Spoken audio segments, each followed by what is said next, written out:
Yeah, guys, welcome to this reaction stream. Obviously, the buzz talking about a new appointment, of course, to the England manager. A real surprise. This it suddenly was sprung on us. Thomas Tuchel is the new England manager. Well, so we didn't think the FA were looking at anyone else at the moment, did we? But proved to be wrong. And of course, sorry guys, just sorting my hair out. I just had a new trim, fresh trim today on my hair. I had to sort that out a bit, but yeah, great appointment. I think this sort of does smack though of then. I think Man United was obviously after him as well. That possibly Ten Hag may be getting the sack, and they're going to appoint obviously Thomas Tuchel. So the FA have had to act and quickly before Man United do, and get him in. Obviously get him in already for England. And so what if he's German? Be up to you, Chelsea fan. Be up to you, my friend. Great to see you in here. Yeah. And so what if he is German as well? Who cares? As long as he's the right man for the job. And I think he probably is. I think maybe a little bit disappointing that they didn't really talk to many of the other England managers, although they reckon they did, possibly. Well, of course, they approached Pep, I believe, in the summer. Obviously, he's not English, of course, but I think I would have preferred him as well. I think he's great. Fantastic manager, Pep, as we all know. He's the GOAT of managers over here for City. So he would have been a great appointment, but I still think Tuchel will be as well. I think he'll do great things with us. I really do. It's good that they've acted straight away, FA. And, of course, though, Carsley will still continue as interim manager for the last two fixtures. Yeah, as Chelsea fan says, keep hitting all the like button and sub to the channels, people. Cheers. Yeah, thank you. So, he will obviously oversee those last two games against Greece and Republic of Ireland. So yeah. And then obviously Tuchel will take over in January next year, early January. And he's obviously had a press conference today, obviously confirming that he's the England manager, and obviously a lot of questions being fired at him. But anyway, I've got a guest on here, of course, Mr. T, Manny, of course. Is joining me to discuss all this, and I know he's happy because he wanted Tuchel as well. So I'm sure he's a very happy man, aren't you, Mr. T? Very happy man. Happy as the day is long, Mr. B, and thank you as always for organising this stream and hosting it. But first, yep, I know that the circles are moving, so that means you can hear me. Everyone can hear me. Big up Chelsea fan to you. And the reason why I'm happy with him is because I was just having a debate with a few friends of mine on Instagram chat that we have, and these are old mates of mine from back in Florida. We went to the same university and still keep in touch and talk about a lot of things, football and politics. Now, there's always going to be this question about how, patriotism should always be at the forefront of managerial selections, because the idea is that it's our best against their best and so forth. But the way I look at it is that, if you have a situation where several players can't be bothered to play for their country and show any kind of patriotism, and we all know who some of them are, Ben White or Benny Blank, as we would say. You better sort them out, mate,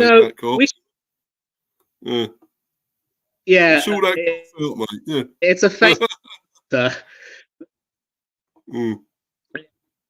reason why, obviously, you know the reason why I do that.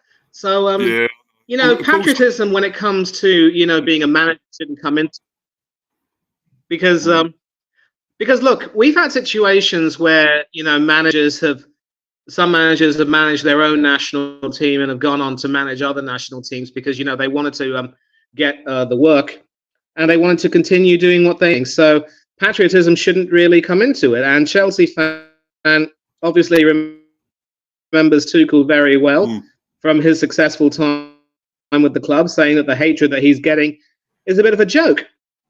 Now, if you talk about the best we have to offer against the best other teams have to offer, we have to be, fair-minded enough to accept that the best that we have to offer currently are nowhere near good enough. And let's also not forget that when Gareth Southgate took the job, it was an emergency appointment after Sam Allardyce was given his P45. And then, Southgate went on to stay for as long as he did, and he did lead us to some really good tournament finishes. He never looked like a team that was really capable of doing consistently well against some of the best of the best in terms of international teams. And that was really one of the reasons why, we were so frustrated with him and why he had to go. And then when you take a look at the other names, I was excited with Lee Carsley. I thought he could be, our version of Luis de la Fuente, who, came through the youth ranks and then went on to manage the senior team with fine results. But that Greece game, he blotted his copybook big time, mate. He absolutely mucked it up with that team selection of him and the way things went. And I think the interesting thing about that performance was that it made people see that if this was, as bad as it could get, it was pretty much at least marginally worse than anything that was served up under the likes of Gareth Southgate or any of the English managers that we've had before him. So why should we have to put up with that? And now that we have someone like Tuchel, who obviously proven himself at club level, obviously with Chelsea, and for all of the turbulence during his time at Bayern Munich, he did win the Bundesliga with them and also had them 2 minutes away from a Champions League final before Real Madrid, somehow snatched it from their grasp, controversially or otherwise. And so he seems to be a manager who doesn't do too badly when it comes to knockout tournaments, and international football is mainly considered a knockout tournament as such, whether it's the Euros or the World Cup. So it is a sensible appointment from him, from the FA. I think, he will lend some tactical nows. I think he's not going to be afraid to try and change the existing, tactical ennui that kind of exists with English managers these days. I know he's worked with Harry Kane at Bayern Munich, but I know that he won't be afraid to drop him if his form starts to tail off. And people have said that, he's had a few run-ins with players, he's rubbed a few players the wrong way. But I'd like to think that he's going to be, a fair manager who will get him across. And if he, forms a good relationship with the England once he, takes up the job, if he starts working, I think they're all going to start singing from the same hymn sheet. And the best thing about having him with the England job is that he's not going to be affected by any of the bureaucracy that exists when you're at the when you're at club from the directors and so forth. I think what Todd Bowley did was absolutely stupid in getting rid of him simply because Tuchel disagreed with the direction in which the club was going under that fellowship, and the struggles that they've had since then have pretty much vindicated what Tuchel's opinion. Maybe he feels as though his leaving Chelsea was a case of dodging the bullet. Obviously, he moved on to Bayern Munich, back to his homeland. Now he has the job with England. And I see him as someone who loves the English culture, embraces everything about English football. And ironically, unlike his fellow champions winner Jurgen, very well loved back in, but he might be someone who the English fans could really like. It is going to be important that the results and the performances improve, and once he does that, I'm sure he'll get everyone behind him. His problem was that while Sven-Göran Eriksson, Lord rest his soul, was following Kevin Keegan, less said about him the better. Tuchel comes in after Gareth Southgate, who, for all of his negative qualities, did get us to Euro finals and the World Cup. But our performances weren't really good. So we now need to make sure that our performances improve, and also that we start getting something like, success. And we need to make sure that other teams start taking us seriously as a football nation once again. And if Tuchel can get us to do that, I'm all for it. I don't care if he's German. Days of this Anglo-German hostility should now be over. The problem is, as you will agree, Steve, we've probably now become more xenophobic in the UK than ever, especially when you consider how many people gravitate to those absolute, for want of, and please forgive my language, those two swipes, Nigel Farage and Tommy Ross. So let it not be said that, by appointing Tuchel, the FA is showing that it's not xenophobic. They're just appointing someone who they believe is the best man for the job. And the sad part is, he might put himself into a little bit of trouble if results don't go too well, because fans are going to start looking at him as that German manager. I really hope that doesn't happen. No, but I'm just going to throw something out there now, Manny. There was no actual indication that the FA were going to appoint this man until now. A total shock, a total surprise. And I put it out there that they done this because they thought Man United might try and get him. Because apparently they could possibly sack Ten Hag and get this man, obviously. Do you agree with that? That might be the case? Why they've suddenly had to move so quickly and appoint this man now, rather than if he goes to Man United? Well, let's not forget, Steve, that when it came to people who were shortlisted as a possible successor for Gareth Southgate, Tuchel was always on that list. I suppose, the FA probably felt as though they could consider giving some English guys a chance. And as you say, the Manchester United link was, certainly out there. It is, in fact, true that Tuchel did speak to Jim Ratcliffe and decided that he didn't want to be a part of that environment. He didn't want to take the job.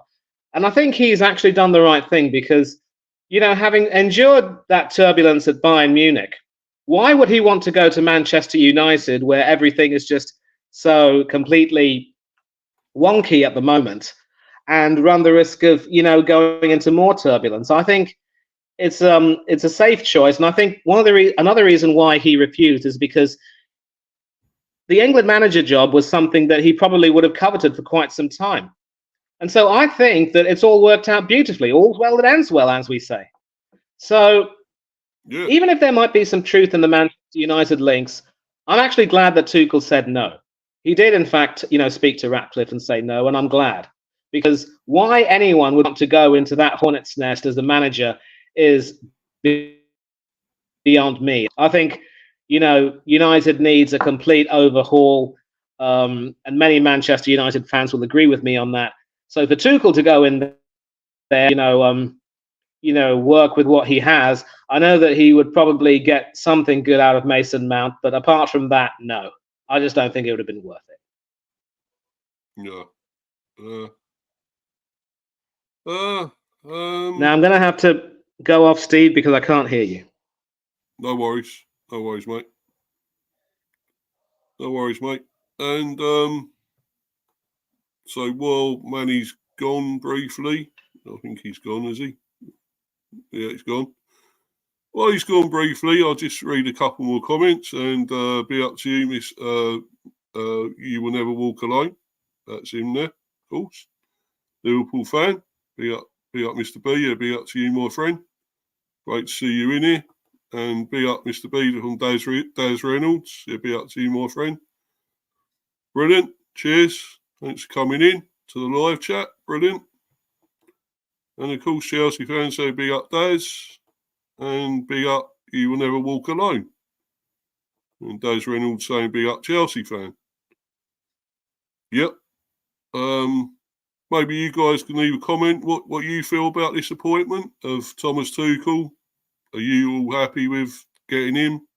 Obviously a German coach, and it's our is it our third? I believe it's our third foreign coach. So obviously we had Sven-Göran Eriksson and RIP and Fabio Capello before, and they sort of failed really in the end. Do you think this man will do any better and get us a trophy? Get us to obviously the World Cup up next in 2026. Can he get us to that, to win that? I'd like to be interested to see your opinions, guys. Your comments on this. Daz Reynolds, big up. Jack, you will never walk alone. Yeah. Yeah. And I'll bring Manny back on. He's back now. So we're bringing back in. Big up, Manny, back again. And back. I think I told you that when I have that cue and that I can't hear your voice, it means that I have to exit. But you just asked a question, of course, to the to all the listeners and viewers as to whether or not Tuchel can lead us to a trophy. I'd like to think he can, but he is going to have to also work hard to try and make sure that the complacency that is currently existing among some of the players in the squad who feel as though their places are secure is no longer there. And that sort of segues into the criticism of him, his reputation for supposedly rubbing certain players the wrong way. Again, when you're at club level, sometimes you have all of these hierarchies, you have bureaucracy, you've got certain players who literally are kind of untouchable in the eyes of some of the fans. And of course, ironically, though, at Bayern Munich, the fans actually wanted him to stay. Why, I will never know. But I do believe, of course, that when it comes to international level, there isn't going to be any kind of cliques or anything like that. He needs, of course, to try to make sure that he gets players on his side, and I think he will do that. I'm sorry I missed that article you read because obviously I had to go off. But was there anything interesting that you were reading from that? I haven't actually read it yet, Manny. I haven't read it. I not long got it up here. But yeah, obviously it's saying about his press. Thank you for waiting. That's all right, mate. It's just obviously his press conference today. Obviously had that at the FA, and obviously there was a lot of questions fired at him, of course, by the press. And obviously, it'd be interesting to know what sort of things he said. I mean, he was saying something, you're not an English manager, why are you and he goes, but I have a German passport and I'm a German, so there you go. I mean, but what does it matter, if you're a foreign coach, if you're German, whatever. We've had a Swede, we've had an Italian. Now we're getting a German. So what does it matter at the end of the day? I mean, yes, the other two did foul. And they had great records. They had great sort of honours in the game, I believe. Obviously, Sven, RIP, and Fabio Capello had big honours in the game and won things in the game. But yet they couldn't lead us to a World Cup or even a Euros. What will make this guy different to them? How is he different to those two?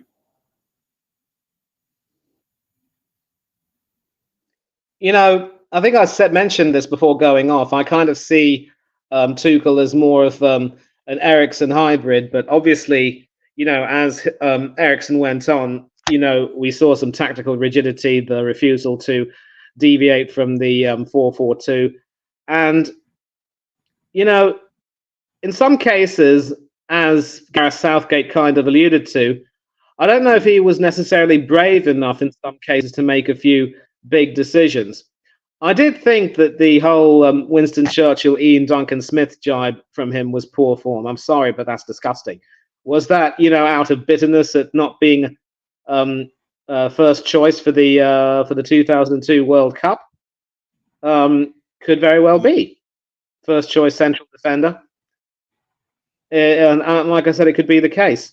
And Capello was an absolute failure, not just because his record was abysmal in terms of, major tournaments, but because he definitely rubbed a lot of people the wrong way.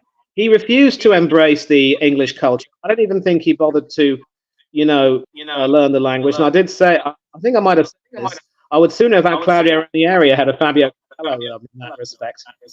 But I know a lot of people laugh at that. We talk about the Tinkerman, but that wouldn't necessarily be too far. Right? But he was someone who obviously enjoyed managing England.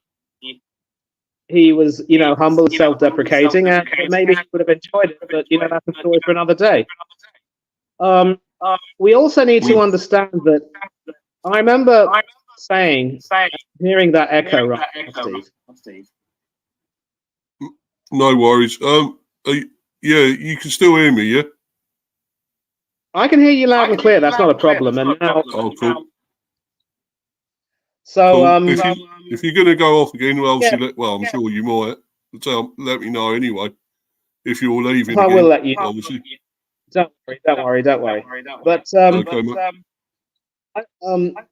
as I said, I think Tuchel will probably be his brief will probably be to make sure that the performances people start to get really excited playing for England again, and also will be expected to deliver in terms of winning trophies. If you give him a chance, the trophy could be on their way. But we also have to remember that international football is a bit of a crapshoot when push comes to shove. So you sometimes need to have a bit of luck at times, and on many occasions you never really have the luck. I know it sounds like sour grapes, but that is, of course, a reality. A reason why Lionel Messi, after being able to win a major tournament during the best years of his career, was able to win during the twilight years of his career, in a way. And sometimes you need luck. Will it come with us under Tuchel? Yeah, possibly. But anyway, I'm going to read this, Manny, and we might obviously find out what some of the things he talks about in the press conference. So I'll go through all this. It's sort of analysis of it all by Peter Smith and Nick Wright.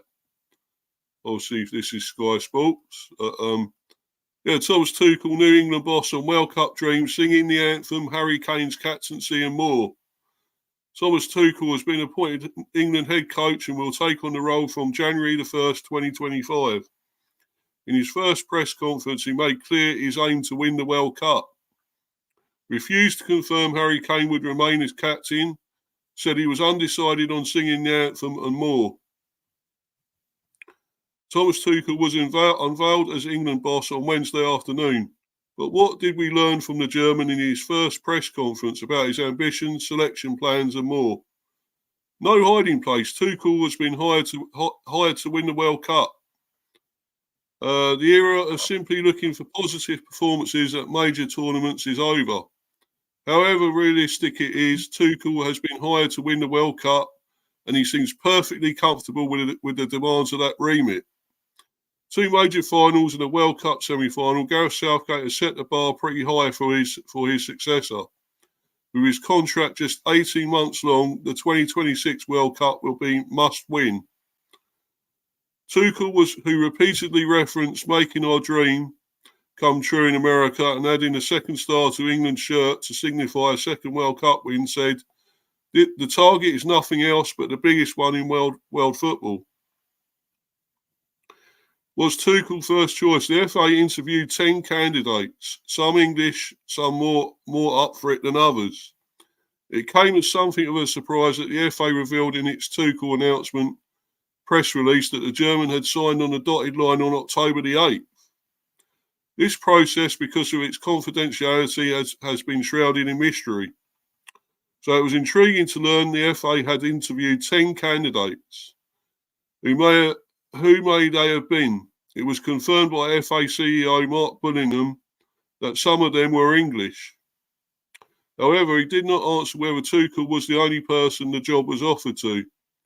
Some were more up for the role than others. We were delighted to end up with Thomas, and we believe it gives us the best chance of winning the World Cup. We believe we've got the best candidate for the job.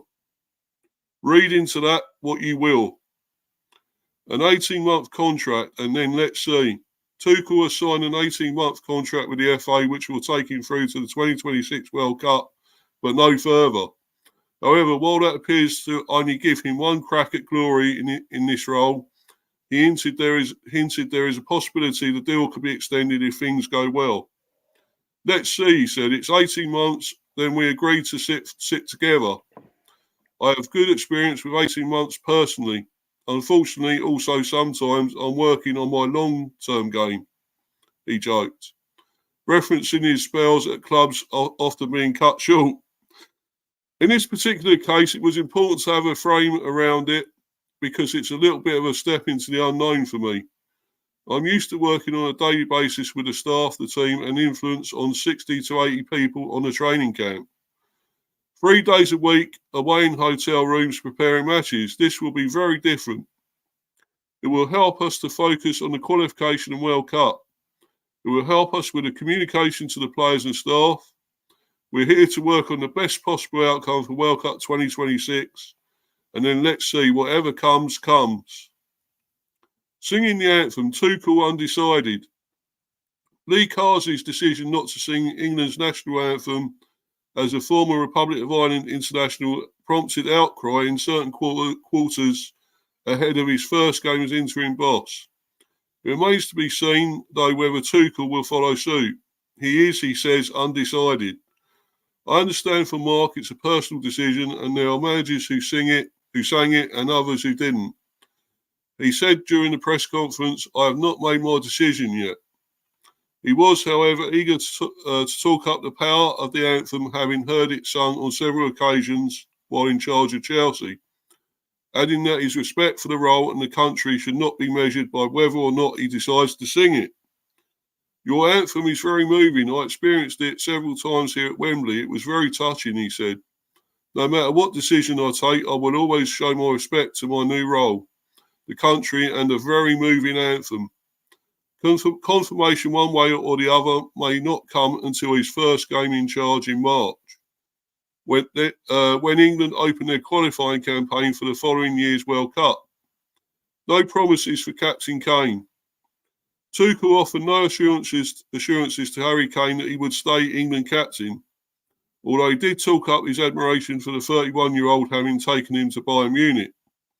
It's too early to answer these kind of questions, he said when asked about Kane's captaincy. You know how highly I think of Harry and how much I've fought to bring him to Bayern. He is already on his way to be a legend in English football, but now it's also very important to give the respect to Lee Carsley, an upcoming camp in November to take his decisions without me interfering. We will answer this question in March at the latest. Kane was unable to win silverware during his first season at Bayern, but did enjoy a prolific season in front of goal under Tuchel, smashing 44 goals in 45 games in all competitions, and top scoring in both the Bundesliga and Champions League. The admiration is mutual, and captain or not, Kane should be well placed to thrive under a head coach who's got the best out of him before. Tuchel hopes club football experience can be missing piece after Southgate went close. How do you improve a team which has reached back-to-back Euros finals? Tuchel believes his experience in club football, where he has won a Champions League and titles in Germany and France, could be the answer. For all of Southgate's excellent work with the national team, Tuchel has had far greater success in the club game. And while he's now stepping away from the day-to-day intricacies of those roles, he believes there are qualities he can bring from that arena to the three-line setup. They are there. We are there. The group of players prove they are there.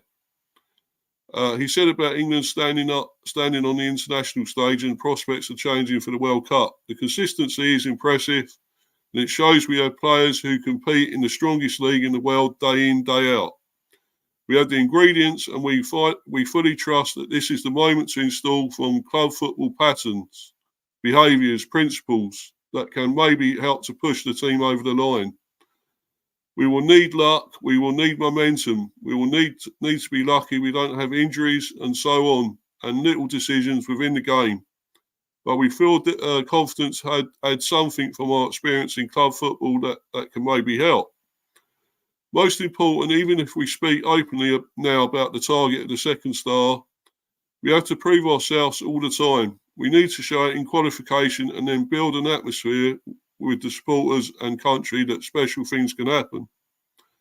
No English passport, but a love for English football. Tuchel's nationality was a theme at the press conference, but having jokingly apologised for having a German passport, he was eager to talk up his love of English football.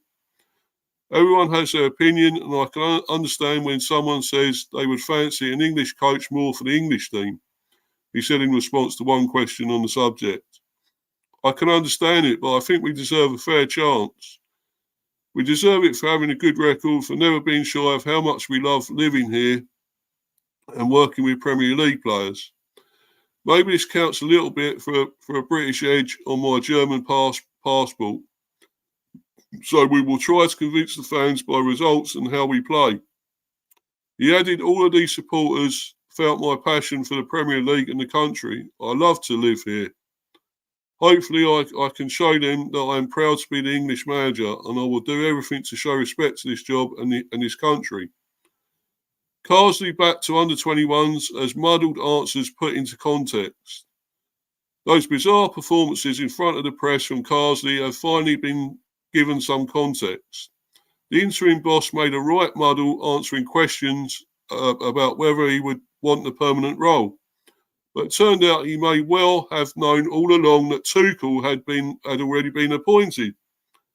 It was revealed in the FA's press release confirming the Tuchel news that the German had signed his contract with them on October the 8th. It said this was not announced so as not to detract from the Nations League performances under Carsley, but served to put Carsley in an unenviable and difficult position.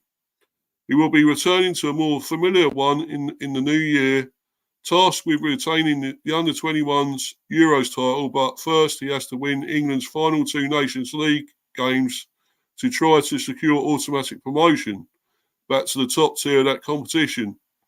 In this press conference, he was thanked for his work as interim boss. A very long article there, Manny. I take it you're still there. Yep. Does that shed any light on everything? Oh, sorry, you're not. Sorry about that, Manny. You're back. Sorry, I just added you back. Does that throw any light on anything there for you? Yeah. Well, I did hear the meat of it, although I did obviously have to leave because once again, I told you you will immediately see me drop out. And that's not your fault. It's sort of the connection issue. One day between us for a cricket stream, it worked perfectly. But today, once again, we're having some ridiculous technicians. But it is what it is. And, here's the thing. Obviously, we're going to have this issue of, are you patriotic enough to be willing to sing the anthem? And we are seeing quite a few foreign managers singing the anthem of their new national teams as a means of trying to fit in or give the impression that, they're patriotic. But listen, our interim manager doesn't sing our anthem. Who are we to demand other people, sing the anthem? And I know that there are some underlying issues with Carsley. He played for the Republic of Ireland, obviously. I don't think he considers himself a royalist by any means. But, nobody doubts the commitment that the patriotism showed to the job by the way, the manager would do it. And of course, sadly, obviously, Carsley decided himself maybe he isn't the man for the job. So I'm glad that the FA took the initiative. And as for the other candidates that were interviewed, I probably would go so far to say that none of them really had the credentials that he had, and it feels like a perfect fit. I don't care about all of the machinations that go into everything, all of the processes and so forth. At the end of the day, I believe we've got our man. Now, it will be interesting to see who some of those. I can certainly say that the English guys who were considered would have included Frank Lampard, Graham Potter, and Eddie Howe. And frankly, I wouldn't have been confident of any of them. Not simple as that. And Pep Guardiola would never open up his cushy job at City to take charge of our team. I don't even think he rates, the national team in and of itself or the entire talent pool in its entirety. But in Tuchel, we've got our man. I'm delighted that he hasn't committed to the question of the captaincy until March. Obviously, he won't offer any promises, but that is the best way to go about it. You are serious. You are showing that you are not willing to play favourites. And the fact that it's an 18-month contract pretty much suggests that, there's a sword of Damocles above his neck, which isn't really fair. I would like to think that if we have some promise shown, that he could stay at least until a European Championship and see how we do against the best in the continent. And then maybe take it to the next World Cup, which I think will be held in Saudi Arabia. We won't see Ronaldo playing at World Cup, that's for sure. And but listen, I'm as I said, I'm happy with Tuchel, and while I am not blind or deaf to the concerns that have been expressed about him, I think this is the kind of environment which would really suit him. As I said, he'll be free from all of the politicking and the bureaucracy that's at the board level of clubs. He'll get to have the say on which players get to play. There will be no issue of player transfers. I also would like to see him cast his net wider to include the likes of Tammy Abraham, Fikayo Tomori, and other European-based Englishmen who were still playing, who were still proving their worth. Because, the worst thing that can happen is that if you stick to the same pool of players, some of them just don't perform, they're still selected, they end up having a level of complacency, and that won't really do well for anyone. Now, I'll just briefly talk about this. Some people are fine with a German manager, some aren't. Does it really matter? I think, look, the people who are going to be angry with a German manager are a bunch of absolute xenophobes. I'm sure they would never have liked Sven or Fabio. As I've said now, the fact that we've got some people listening to those absolute arsewipes, and again, pardon me for my language, Nigel Farage and Tommy Robinson, means that if anything now, we're more xenophobic than ever. The FA have just hired the man who they think is the best for the job. But I think sensible, responsible, truly pragmatic and passionate, patriotic England fans will get behind Thomas Tuchel. Because look, if the Lionesses can hire the Dutch woman Sarah Wiegman and taste a European win and a World Cup final, then there should be no question about whether nationality should come into it. It's as simple as that. If you prove your commitment to the job, you prove that you are patriotic enough as a manager. It's as simple as that. Yeah. Yeah, definitely, Manny. Yeah. And if he sing the anthem, it's his. Doesn't open. Of course, you don't have to sing it. What does it mean you have to sing it? I mean, you see some players not even singing it. So why does the manager have to actually sing it? To prove, he's got the job. He's going to do well for the team or whatever. He's going to do the best he can to win us a trophy. Something that's been eluding us for all these years since 1966. We still haven't won it since then. And, if he can get us over the line, what does it matter? What does it matter if he's singing it or not at the end of the day? I agree completely. Exactly. So, you can prove your pride or whatever, your what you got for someone. In other ways, it doesn't have to be singing the anthem. You can say, putting 100% on the pitch, or the decisions you make as a manager, your pride in that, and what you're going to do, the right choices, and pick the right team, this and that. That all kind of proves that you got best interest at heart for your nation, the nation you're managing, even though it's not your own. Absolutely, and I'm sorry to cut in, but take a look at who's hitting. Obviously, he came into prominence managing the Dutch national team to the semi-finals of the '98 World Cup in France, and that Dutch team, like the other teams in the semi-finals of that tournament, were an absolutely impressive team. You take a look at the players there: Bergkamp, Kluivert, Philip Cocu, Clarence Seedorf, Edgar Davids, Edwin van der Sar, Sam, stars in that team, and he took them to the semi-finals. Now, obviously, for some reason, he couldn't continue, but 4 years later, he took South Korea to the semi-final of their home World Cup. In 2006, he managed Australia, I believe, to the second round of the 2006 World Cup, and they should have gone even further, but were cruelly denied further passage against Italy with an incorrectly awarded penalty in injury time at the end of the game. And in Euro 2008, he took Russia to the semi-finals, beating his native Netherlands in the quarterfinal, who were managed by Marco van Basten. So you take a look at what Guus Hiddink has done for several countries.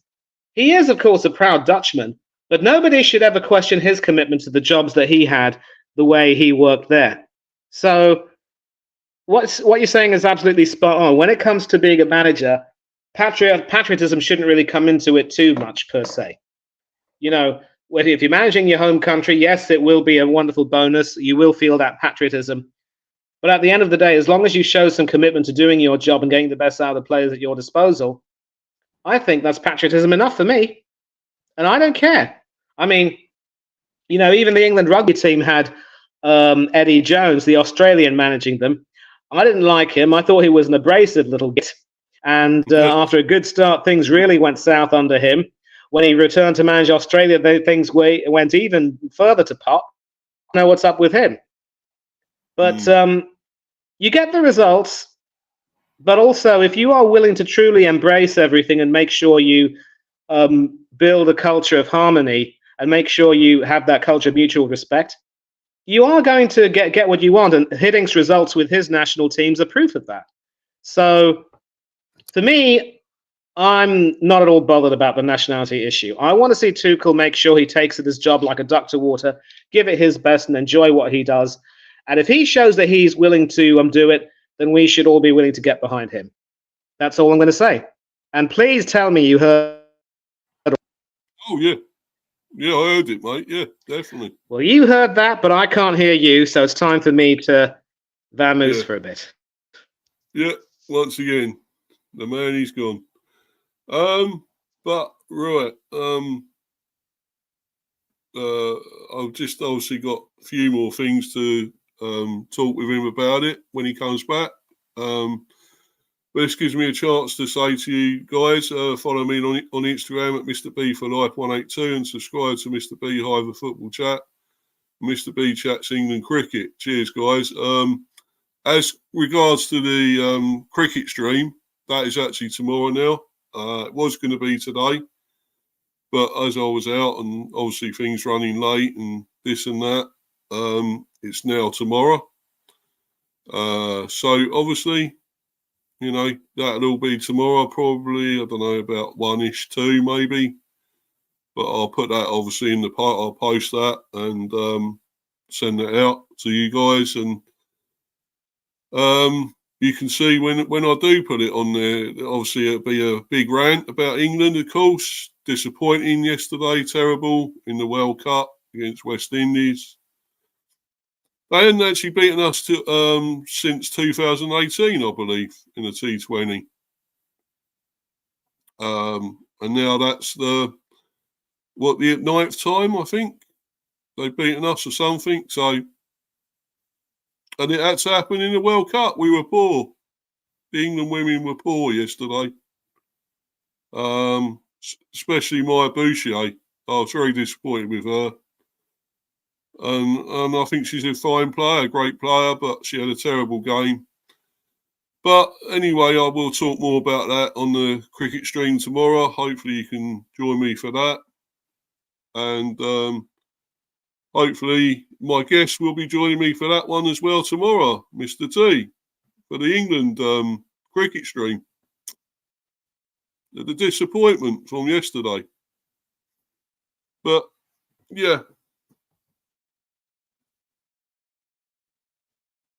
Are you there, Manny?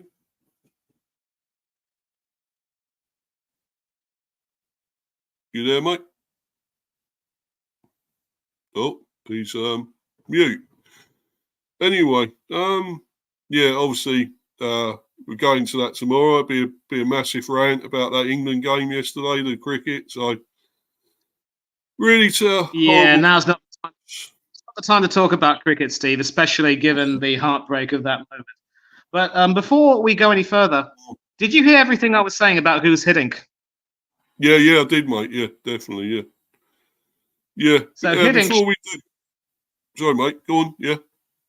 I was just saying that Hiddink should be the blueprint. If he was able to achieve so much success managing so many different national teams as well as his own, then nobody should in any way have any issues about foreign managers. And frankly, as far as I'm concerned, it's the players who have to show some patriotism.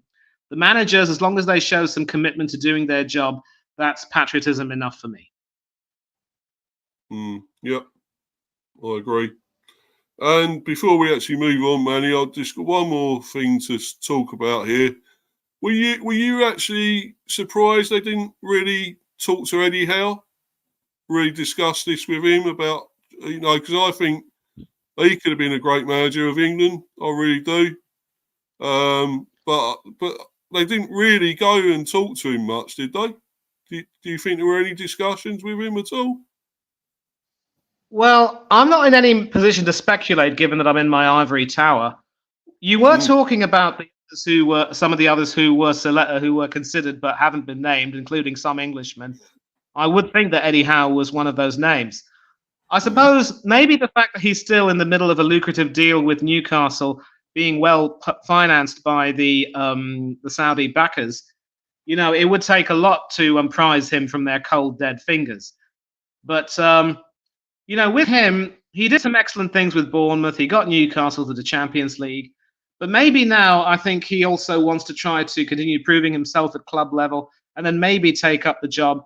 Maybe his age could be a bit of a factor. Having someone very young would not necessarily be the best thing. And we're seeing now with Carsley how it hasn't quite worked out. With Tuchel, as I said, I was touting this for quite some time as someone who could bring his tactical nous and ability to the national stage, and how sometimes managing at international level would be a welcome change from club level. Now, obviously, club success didn't really help Fabio Capello when it came to managing England, but Capello was a wrong fit from the start. Never liked him, and I'm glad that he went away. And the fact that he supported John Terry to the hilt, that really puts him down. But Tuchel isn't like that. I consider him in attitude to be a little bit more like Sven-Göran Eriksson, but tactically very different. And I want to give him this chance. I really think he'll do well. And I'm angry that he's only been given an 8-month deal until the World Cup. I'd like to see him, given a blank contract, which will at least take him through to the 2030 Euros, for Pete's sake. Yeah. And he shouldn't be given. He shouldn't be considered, as someone who will just, effectively be an interim for the next English manager to come in. No, I believe he's good enough to manage England. I want to get a longer contract. Yeah. Yeah, but overall, I think we are happy with this appointment. I think we are. I think the proof will be in the pudding and in the eating. Just going to see what he's going to do. And, we still got Lee Carsley for the time being. Obviously, we'll oversee the last two matches. If he gets us back up to the, I believe we go back up to the top league, then the top group, England, and obviously playing the bigger teams, the better teams. I still think Greece have been one of the better teams in this group, and they won again. Of course, they beat Republic of Ireland. So, you can't say they've all been inferior opposition. I think Finland are probably slightly weaker than Greece. But I feel it's still been a decent group, and Republic of Ireland, of course, are sort of coming back. I mean, they're still a long way behind in a way, but they are coming back to some sort of with a new manager, it's always tough. And the Icelandic manager they got there, but it's they are coming back, sort of thing. But yeah, I think he could get us back into that, Lee Carsley. I mean, I think he did already know about this. I mean, it was alluded to in that article that he already knew about Thomas Tuchel. So in a way, I think he was throwing caution to the wind, maybe, especially with that Greece game, and no Harry Kane. So he thought, fuck it, and excuse the language, but do that, and I'll play this way. I'll give this system a go, experiment this a bit. I'm not going to have this job full time. So what the hell? I'll experiment. What do you think of that, Manny? You're talking about Tuchel, right? No, Carsley. Carsley already knew that Tuchel had the job. I suppose in many ways, the fact that Carsley was mentioned as an interim manager meant that there was always going to be an uncertainty as to whether he'd get the job. And maybe he knew that this Nations League group stage was effectively his audition for bigger and better things. There is still some way to go. If we manage to get revenge against Greece and Athens and beat them, we should be able to top the group on goal difference, because we might have a similar head-to-head record. Because we've beaten, we won our other games so far. We've beaten Finland twice. We've beaten the Republic of Ireland. We just have to make sure that we beat Greece and Athens and beat Ireland again, and we could end up topping the group at Greece's expense, because they haven't really scored too many goals. But maybe I think when Carsley said he hoped he'd go back to the under-21s, it didn't seem to be a Freudian slip. I think he felt a lot more comfortable managing the youth of England and really working a lot more with them. And maybe he felt as though working with them gave him some more happiness, and maybe with some more experience, he'd do a little bit better. But obviously, having just won the Euros and being given the senior job on an interim basis, he felt as though maybe England deserved someone with more credentials and qualifications. But having said all of that, if he hadn't have made those stupid decisions against Greece, we wouldn't have been talking about Tuchel coming. Maybe Carsley would have done enough to get the job on the basis until maybe the World Cup itself, and then maybe we could have been talking about him going even further. But could perhaps say Carsley was held to a bit of a higher standard, but also maybe because after what happened with Southgate, it was probably a case of once bitten, twice shy. Maybe nobody else was available at the time. Could they have considered Tuchel at the time? I'd like to think they could have. But today, everything works out for we'll finish our Nations League campaign under Carsley, and then 25, new manager, new story. Yeah, a lot of new things, probably new system, new whatever, new way of playing. Hopefully, newer players that we want in the team. That'd be something. He didn't say about that thing with Harry Kane. He wasn't sure if he was going to be captain still, even if he'd be playing. Do you think Kane will still carry on into the next World Cup? The only person who can answer that is Harry Kane himself.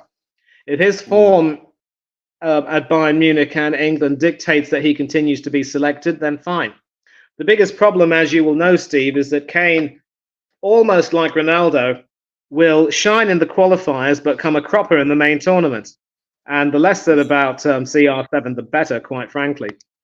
Many were the times during the Euros when we were literally, berating Kane for dropping too deep, and we were calling for him to be dragged off and for Watkins to come on, or anyone. And, as a Brentford fan, as someone as Aston Villa, both of us, were delighted to see Watkins do as well as he did, given the opportunities. That goal against Holland will never, ever be forgotten. But Kane now, he's just turned into his 30s, and he may still potentially have 2 or 3 years left at an international level, which could see him through to the next Euros, maybe. But maybe there will come a time when he might decide to resign as captain because it might be a little bit too taxing for him, and someone else could get the job. Maybe someone who doesn't have as many caps as he does. But again, it will behoove Tuchel to make sure that he considers his other options and make sure that they are also not forgotten. Do not make the mistake that Carsley did, starting with a false nine and no recognised striker, basically slapping Ollie Watkins and Dominic Solanke in the face just because you don't have Harry Kane available. I think Tuchel has to be a fair. And there is an interesting article on BBC Sport where it was mentioned that the reason why he signed an 18-month deal until the World Cup is because it helps him keep focus. It doesn't make him stay comfortable. Very streamlined. And he also joked that some of his best work has come in that 18-month time frame before being sacked or being asked to leave. And his stints at Chelsea and Bayern Munich are probably kind of proof of that in a way. But like I said, I would have liked to have seen him sign a longer deal because, you have the German stereotype of being efficient and obviously having a clear idea for everything. And a guy like him would deserve a longer deal when we've seen, slightly inferior managers or really inferior managers sign even longer deals. But I think Tuchel's approaching this with a great deal of humility and practicality. And that really now makes me admire him all the more. Totally agree, mate. Yeah, well said. Yeah, but obviously we do move on, and obviously a lot of Nations League matches involving our home team. So obviously, bit of a mixed bag, of course. I think last night was the last lot, wasn't it? I think it's all finished now, and obviously the Premier is back on, of course. Going off, can't hear you. Okay, mate, no worries. See you soon when you're back. We're going to it a lot more then once he comes back.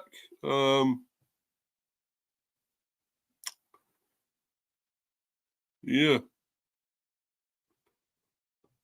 Yeah, obviously, as I put here, national teams mixed bag in Nations League. Scotland get a 0-0 with Portugal. Republic of Ireland lose 2-0 to Greece. Northern Ireland smash Bulgaria 5-0. Wales beat Montenegro 1-0. And, of course, as we know from the other day, England beat Finland 3-1. And a lot better performance than against Greece, of course. Bit better. We're never going to paper over that. Forget that result against Greece. That was a poor result. It just papers over the cracks and nothing more.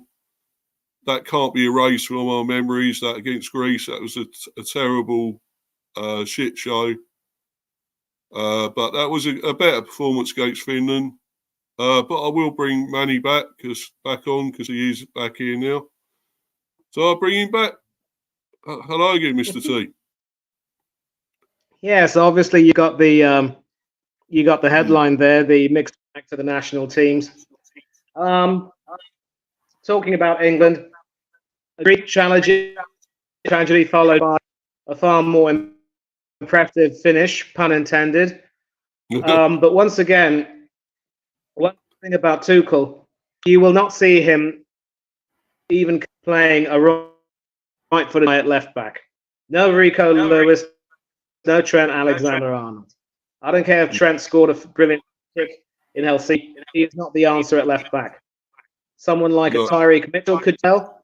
Luke Shaw is able to get fitness and form. Maybe he could be considered again. But, none of this ridiculous inverted stuff. We all know Tuchel likes to enjoy a 3-4-3 formation where instead of simply being wing backs, the two people on the side will act, be more aggressive and also play a bigger role in the midfield. So we're going to see some moving away from all of that. I hope. But obviously, I'm happy England, but was disgusted with the Greek result. And Luca, buonasera, amico mio. I'm doing fine, thank you, and I hope you're well. Yeah, Luca. Bene? Yeah, I'm sure he'll respond. And then we go to Scotland. Heartbreak in Zagreb, but salvation at Hampden Park. What can I say? Craig Gordon proving that life does not end in your 40s, and as you would agree, Steve, it does in some ways begin. Given us some chance, pulled off some good saves. Him over this gun any day of the week and twice on the. And Scotland also should be commended because they're still trying to fight their hardest in that top group of the Nations League against Portugal and Croatia, and they should consider themselves a better team than Poland. But sadly, they're bottom because Poland beat. I would love to see Scotland beat Poland in Warsaw and get a draw against Croatia at Hampden Park, maybe stay alive in that group. But in as much as Scotland have struggled being able to beat Gibraltar in that run, they have shown some admirable spirit. They just need their best players back, and they should be able to do a lot better. But maybe would they be better under a different manager? Could David Moyes be the answer? We'll have to wait and see. But the fact that Scotland made Cristiano Ronaldo behave like the spoilt brat he is, that really made my day. And mine, mate, and mine. Craig Gordon, legend. Yeah, superb. Scotland remain without a win, but the losing run is over. And there was the sight of another victory against Portugal as Cristiano Ronaldo. The losing run is over.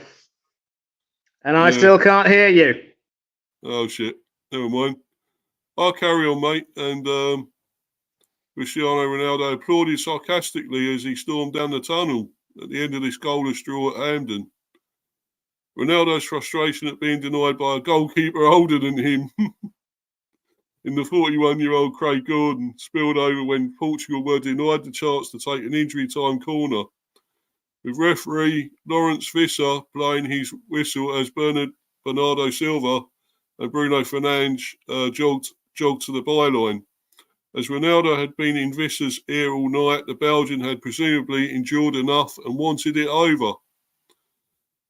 Yeah, the star forward threw a tantrum at full-time as Steve Clarke's side ended their losing run with a goalless draw.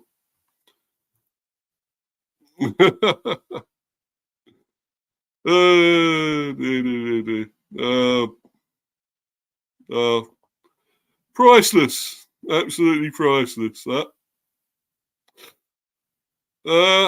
Ronaldo threw a tantrum, oh dear. Threw his dummies out of the cot, eh? Oh dear. Threw his toys out. Chucked them out. What a shame, eh? Mr. Crybaby. Yep. But yeah, I'm glad at least they got a point there. And they've been unlucky in the other matches, Manny, haven't they? Scotland, let's be honest. They were in the lead against, I think it was Croatia and everything.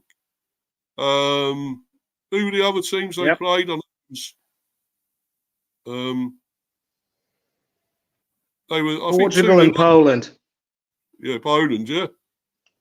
They were leading in most of those games, weren't they?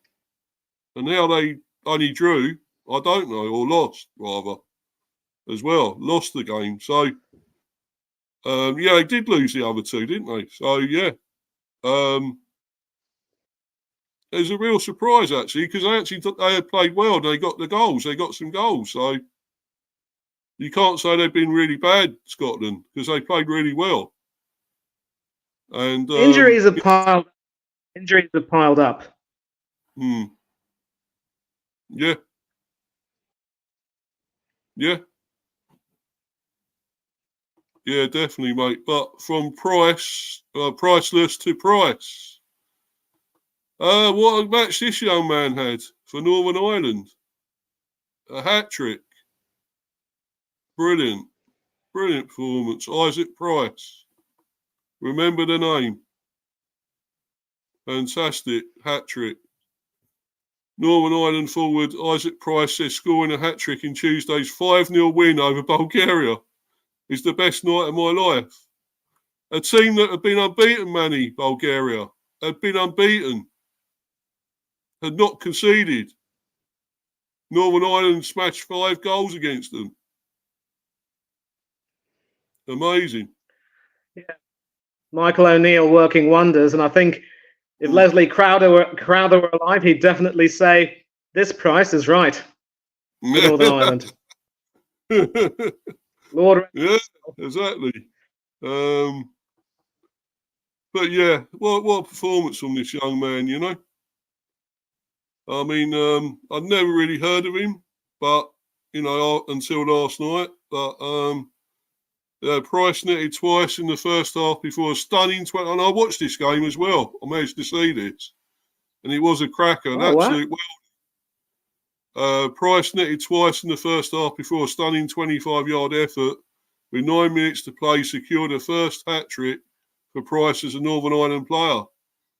An own goal by Bulgarian goalkeeper Dimitar Mitov and a powerful Josh McGuinness effort that was also a cracker helped Michael O'Neill's side to a big win at Windsor Park. The result moves Northern Ireland to the top of Group C3 with 2 matches remaining. It's the best night of my life. It's what you dream of as a kid, Price told BBC Sport Northern Ireland. George Best scored a hat-trick the last time Northern Ireland won 5-0 at Windsor Park in April 1971 against Cyprus. And it was only the 4th time the nation has ever scored 5 goals in a match. Northern Ireland put in a dominant display against Belarus on Saturday but failed to find the breakthrough. However, once Price tucked away Dion Charles' pass in the 15th minute, it seemed like a weight had been lifted off the players' shoulders against Bulgaria.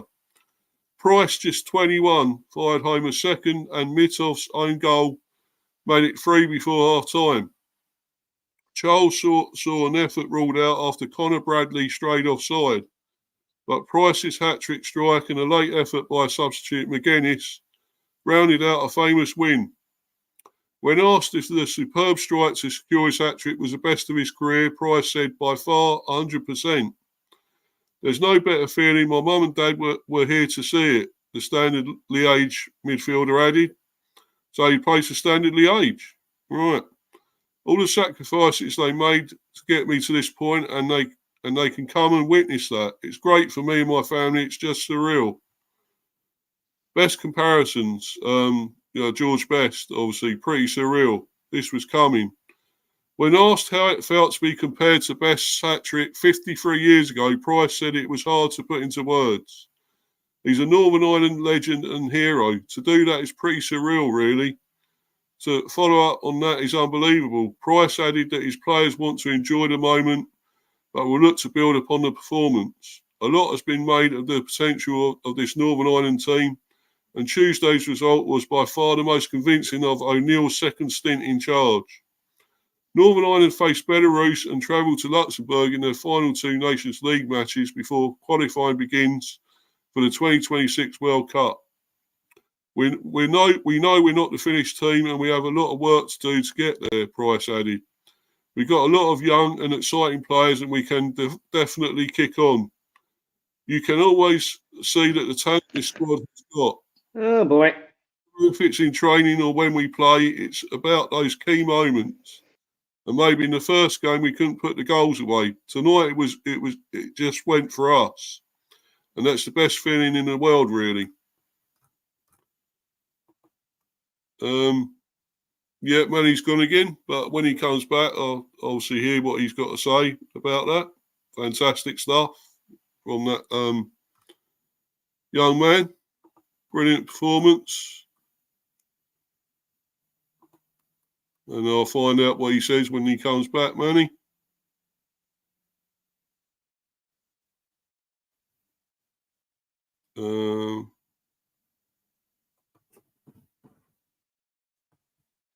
Here he is. He's back.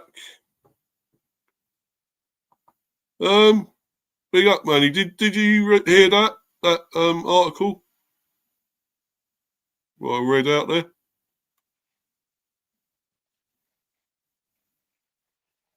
Yeah, mate, you there? Yep, I'm back. Can you hear me? Yeah, I can hear you, my friend. Yep. The same thing again and again and again. Whenever I can't hear you, I have to go off and come back. So, you know, sooner my PC gets back working, the better. But we're still making it work. And, obviously, Michael O'Neill in his second stint as Northern Ireland boss has overseen a bit of a revolution. I think he's put a lot of trust in youth this time around. And some of the results are, showing. And it's a wonderful thing to see. But time will tell as with regard to how well they do. I think you and I can both agree that Northern Ireland team in the 2000s, in the first decade of the 2000s, was obviously an amazing team, which was really holding its own against some of the world's best and doing really well. I believe they beat us one time too. But also the 2016 team that qualified for the Euros and reached the second round was definitely a quality team. So it's good to see Northern Ireland coming back, and I think young players are going to be the ones who will take the team forward. The likes of Stephen Davis, Craig Cathcart and company. I think their time is over. It's now time for a new cycle. So it's really good to see that. Yeah, definitely, mate. Yeah, I think they're brilliant. I think it's great, this young man, what he's done, and there's comparisons with George Best there. I don't know if you heard about all that, what I said there, what it said there about that. A little bit, but listen, the worst thing that can happen for any youngster is being compared to, Georgie. And, Georgie will always be one of the greatest talents to have graced the game. But his life in itself should be a cautionary tale, because one big regret is that we may never know just how truly great he would have been. So, you can't the next George Best. Let them be let them be themselves. Let them enjoy their careers and most of everything. Yeah, yeah, mate. And obviously this one, shame about this for Kelleher, a huge error, as his howler gives Greece a late goal in Republic of Ireland's Nations League defeat, which isn't good. Yeah, a shame, really. But here's the thing, though. Kelleher's also proving to be a fine goalkeeper, and obviously, the Irish first choice goalkeeper Bazunu still out with a knee problem, I think. So he also made some very good saves in that match. There are going to be some occasions where he has a muck up every now and then, but he is still developing as a goalkeeper. And maybe it could very well be time for him to either assume the first choice.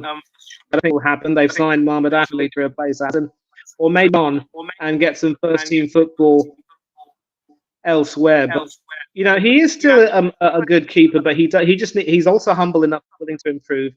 Just needs to keep working hard and maintaining his concentration.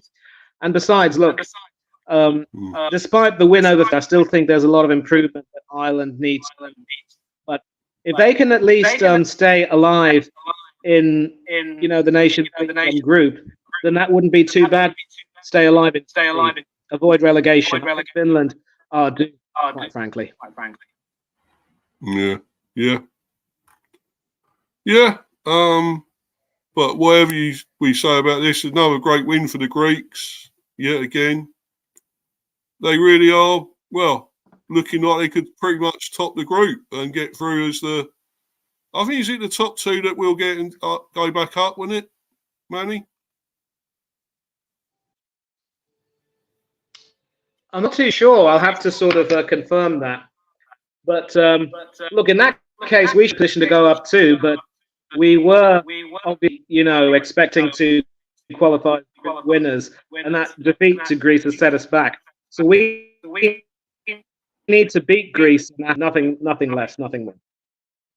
Yeah, definitely. Well, hopefully he won't be experimenting this time, Carsley, in that second game. So I hope not. I really hope not. But obviously, we move on to this last one, and then I've got to bounce, Manny. I've got to do, obviously, the preview for the United and the Bees game. So I'm going on Norwich one in a minute. So I'll just do this one quickly. Obviously, Wales. Got a 1-0 win against Montenegro. Harry Wilson with a penalty, of course. Very good player, Harry Wilson, you know. I do rate him. I loved it if Brentford could have got him, to be honest. I'd love that if we could, but I don't think that'll happen. But he's a very good player, ex-Man United, of course. And he obviously scored the penalty. And the 36th minute, I was watching this in Welsh yet again. It was all in Welsh yet again. The game, so I had to watch it in subtitles with them again. So, Harry Wilson inspired a much-changed Welsh side to a home Nations League win over Montenegro to extend Craig Bellamy's unbeaten start as head coach. Wilson's penalty put Wales in front during the first half, which the hosts dominated thanks largely to the Fulham playmakers' individual brilliance. Bellamy's side were less impressive after the break and given a fright when Montenegro substitute Andrea Radilovic hammered a 20-yard shot against the crossbar. However, Wales resisted their opponent's second-half improvement to earn a second win from 4, making Bellamy the first Wales boss to avoid defeat in his first 4 matches. Turkey remained top of Group B4, 2 points ahead of Wales, following their thrilling 4-2 comeback victory in Iceland.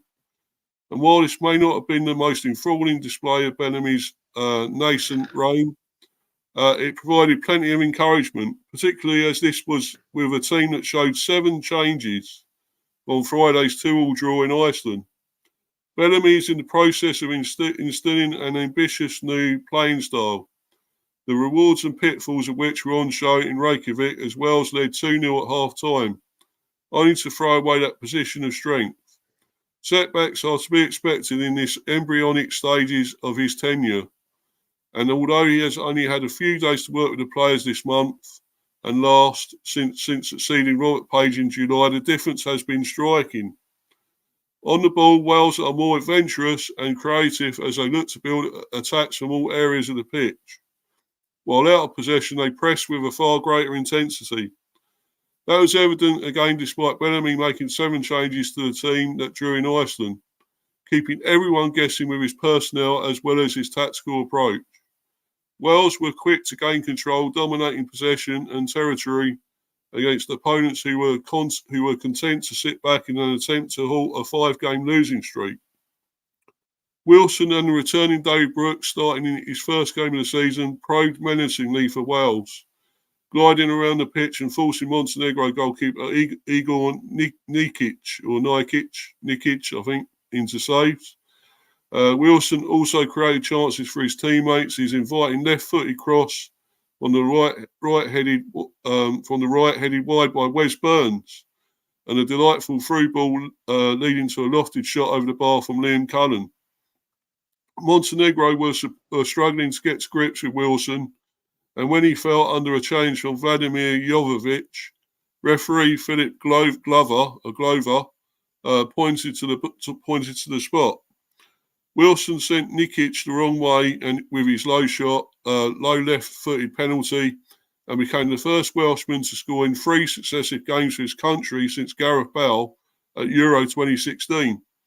Wales had developed something of a concerning habit in Bellamy's first 3 games of faltering in the second half, seemingly struggling to maintain their new boss intense new playing style and allowing opponents a route back into the game. Wilson's spot kick was the fifth goal in 4 games under Bellamy, all of which had come in the first half. By contrast, all 3 of the goals that they had conceded had come in the second period.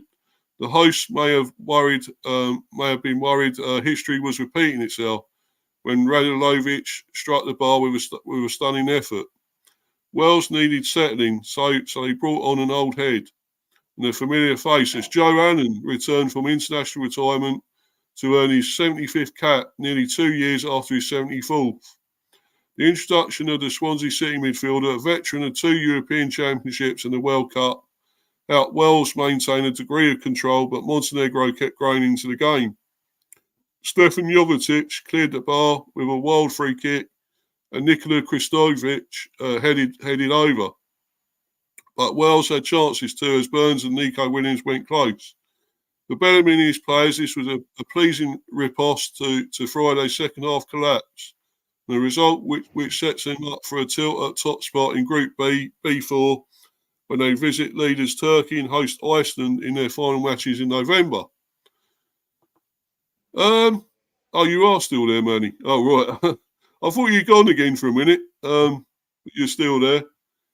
What do you make of that? I'm still here, still here. Joe Allen's back for Simon. Yep.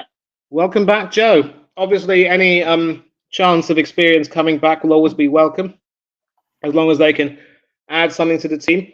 Especially with Aaron Ramsey continuing to be injured, Bellamy's going to need all the experience he can possibly get to help this young team. Yeah. But obviously, how they perform in the Nations League and how they perform in the World Cup qualifiers will be different. We're going to have to see if he can employ that same style with some success to that process. But he looks to be doing a good job, and I'm quite, pleased for him. I will say this. If I were a Welsh fan, if I never see Danny Ward in goal for Wales again, it will be too soon. He'll pull off some spectacular saves, but make one bad error that will cost, his team a win or a draw. Reminds me of a certain current Southampton goalkeeper who used to play for the Arsenal. The Ram. Yeah. But yeah. I mean, I know you say he's better than Flecken, but I'm going to disagree. Even Flecken isn't that bad. Oh, do you want him, Manny? You can have him at Arsenal. We'll give him to you, all right? Yeah.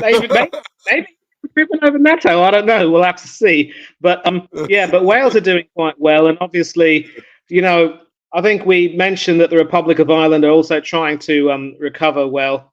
So it's fun to take a look at these home nations of ours. I know that the Republic of Ireland isn't a part of the UK, but it is a part of the British Isles, and many of their players play in the English club system. So, we consider them one of us anyway.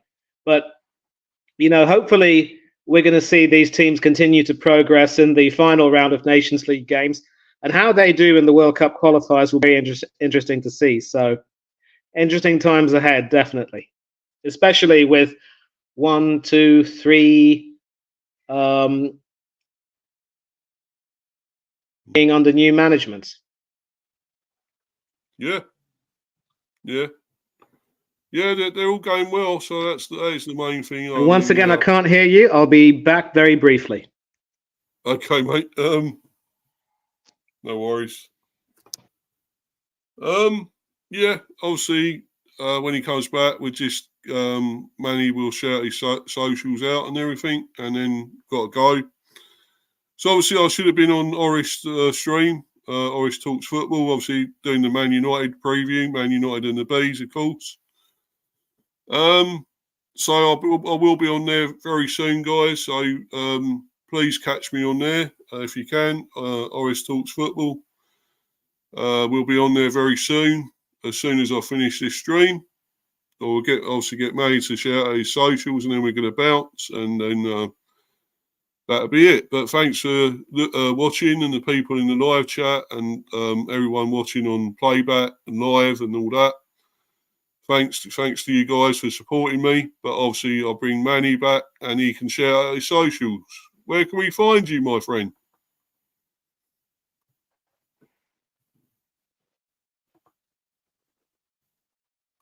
Where can we find you, Manny? Well, you've...